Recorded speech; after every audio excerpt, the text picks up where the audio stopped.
Life's too short to drive boring cars.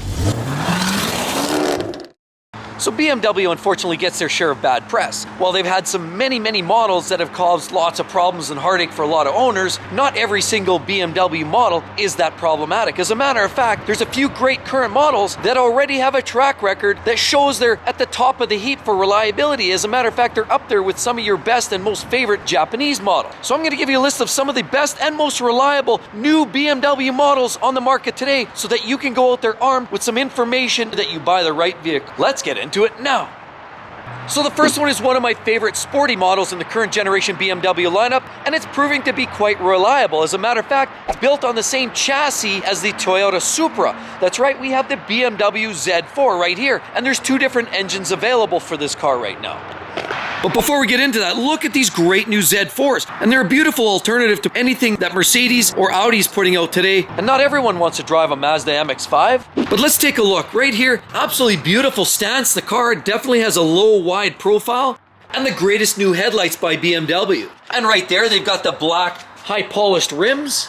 How about this great little vent right there, and the high quality, high gloss black mirrors, and you've got soft touch by BMW. You'll notice it's a rag top, so it's very light, easy to maintain, and high quality materials. How about the design themes? Look at the rocker. No more straight and narrow. Everything has its own unique blend to it.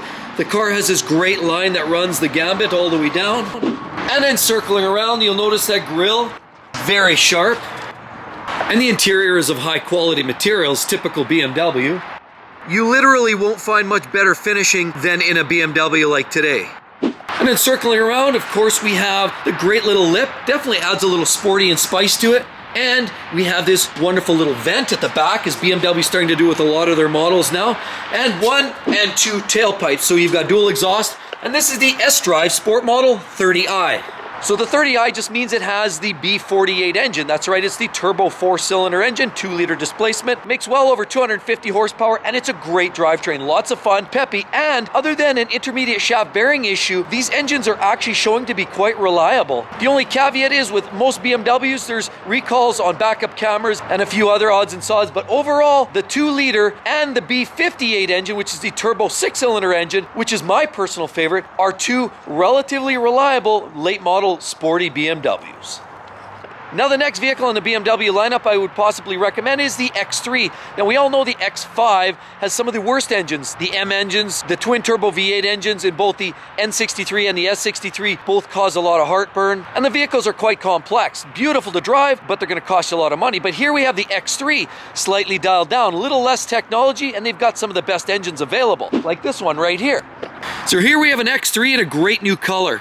It's a sort of milky gray look to it. Absolutely beautiful. And you can see they've got their latest taillight assembly. And it's the X3 X-Drive 30i. Now this again has the B48 4-cylinder 2-liter turbo engine. And you've got little vents. And you've got 2 exhaust tips on there. And they've got these great lines that run all the way down. Very nicely styled vehicle. More vents. Great little mirror. Color matched as well as LED strip. Of course you see heads-up display right in there. And BMW with their great new headlight assembly. What about all that high gloss black finishing? Makes this car look absolutely beautiful. Stunning color combination with the gloss black and that light gray exterior. More vents. And these wheels are beautiful with the M badge on it. And the red calipers. Makes the car just look absolutely stunning. Of course you're going to have the glass top. And again, some of the highest quality interior finishing with the latest iDrive system. But for me personally, I love the X3 M40i that has the B58, which is the inline turbo 6-cylinder. Actually get the theme? Those are the engines that are doing well. It's the 2-liter Turbo 4 and the 3-liter Turbo 6 that are some of the most reliable vehicles in the BMW lineup. So it's the M40i that I would probably personally buy, but this is a solid drivetrain so far anyhow. Now the next car I do believe that's relatively solid and relatively reliable in the BMW lineup is the 530 and the 540. Right here, what we have there. And as you can see, I've always had an affinity for the 5 Series cars just because I find it seems to strike the best balance for size, functionality, as well as features. The 3 Series always feels a little bit smaller and tighter, whereas the 5 Series definitely has the size and the dimensions that I love. Right there, we've got the greatest and latest LED strips, almost copying those from Audi. And of course, we've got that standardized front grille, but high gloss black.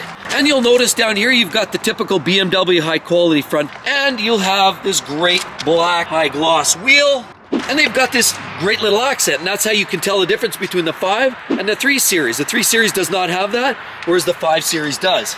We also have this great color matching mirror with the LED strip on there. And you've got these great little handles, typical BMW fashion as of late. Of course, you've got a standard style sunroof on these cars. Nothing too extravagant on this one. And you've got this great accents along the hood. Just gives it a little bit of extra contour. And then looking around the back, beautiful. I love the latest design on the taillights by BMW. You'll notice this X-Drive, so this is all-wheel drive there. And you've got the 1 and as well 2 tailpipes as part of the rear exhaust finishing. And you'll notice a 530, so that means this is the turbo 4-cylinder engine. And again, as a 5 Series, I find it's just a little more agreeable with the spacing on the interior, and the materials are high quality.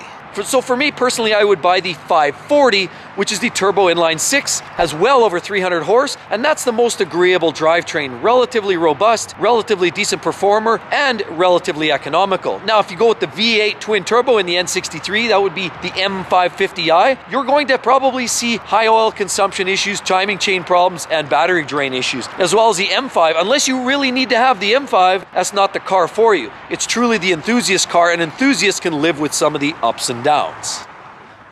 So hypothetically, you don't have quite as much money to spend on a 5 Series, but you still want a sedan. Well, here we have the BMW 330, which is also features that B48 engine, turbo 2-liter 4-cylinder engine, as you can see the trend again. But that's not actually the engine I would configure with this. I would personally get the 8-speed automatic transmission coupled up to the turbo inline 6-cylinder engine called the B58, and that would be called the 340. The 3 Series has always been a staple in BMW's corral just because of its size and performance attitude. They actually resell a little bit better on the used car market than a 5 Series car does. And as you can see, they're very attractive. They have all the amenities that you could possibly ask for in a BMW, from vents to latest headlights to great grills to amazing laser cut rims and wonderful mirrors with large sunroofs. And of course, you've got the latest taillight rig with X-Drive in most cases available. And it's the 330. This is the 4-cylinder engine as mentioned before. 1 and 2 tailpipes again. But you'll notice Hofmeister kink. And again, an interior that rivals anything amongst its peers. Of course, you've got soft touch on the door handles and just an overall presence that smells like, hey, this is a true BMW and I've made it. The 3 Series, you never really feel like you short-shifted yourself like the 2 Series or the 1 Series cars. These actually feel like a full-blown BMW. And specifically, again, as I say, the Turbo 6 is the engine I would go with, or even the S58 now in the new M3 and M4. Looked at them as well. Jury's out on the reliability, but so far, if there's any indication with the B58 and its overall dependability, it looks like the S58 may follow in its track. So personally, a turbocharged 6-cylinder engine in the late model BMW 3 Series is always a treat to drive. Now, I've had people ask me, what about the new 2 Series? Well, here we are. Here we have a whole variety of different 2 Series. You can see a whole lineup of them. Here we have a 235, is no longer a turbo 6 like you would think it is. It's actually a turbo 4-cylinder engine.